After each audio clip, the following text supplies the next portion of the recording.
ಪತಿ ದಿಲೀಪ್ ರಾಜ್ ಕಳೆದುಕೊಂಡ ನೋವು ಮರೆಯಲಾರದೆ ಪತ್ನಿ ಪ್ರತಿದಿನ ಕಣ್ಣೀರಿಡುತ್ತಿದ್ದಾರೆ.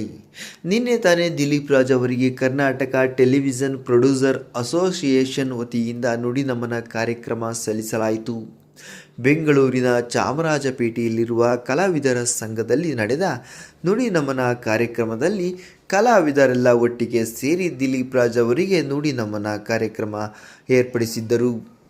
ಇದೇ ವೇಳೆ ದಿಲೀಪ್ ರಾಜ್ ಪತ್ನಿ ಶ್ರೀವಿದ್ಯಾ ಅವರು ಮಾತನಾಡಿ, ನನಗೆ ಎಲ್ಲವನ್ನೂ ಕಲಿಸಿಕೊಟ್ಟು ನನ್ನ ಮುಂದೆ ಬಿಟ್ಟು ದಿಲೀಪ್ ಹೋಗಿಬಿಟ್ಟ. ಅವನಿಲ್ಲದೆ ನಾನು ಏನೂ ಮಾಡೋಕೆ ಆಗ್ತಿಲ್ಲ. ಆತ ನನ್ನ ಜೊತೆ ಇರುತ್ತಾನೆ ಎಂದು ಭಾವುಕರಾಗಿದ್ದಾರೆ. ವಿನಯ್ ಪ್ರಸಾದ್ ಹಾಗೂ ಉಮಾಶ್ರೀ ಸೇರಿದಂತೆ ಅನೇಕ ಕಲಾವಿದರು ಹಾಡಿನ ಮೂಲಕ ನುಡಿ ನಮನ ಸಲ್ಲಿಸಿದರು.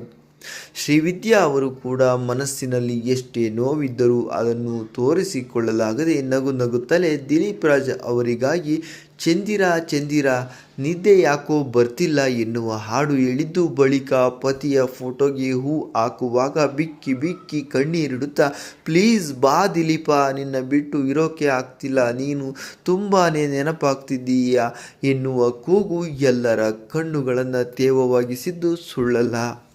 ಶ್ರೀವಿದ್ಯಾ ಅವರ ಬಗ್ಗೆ ನಿಮ್ಮ ಅನಿಸಿಕೆ ಅಭಿಪ್ರಾಯಗಳನ್ನು ಕಮೆಂಟ್ ಮಾಡಿ ತಿಳಿಸಿ.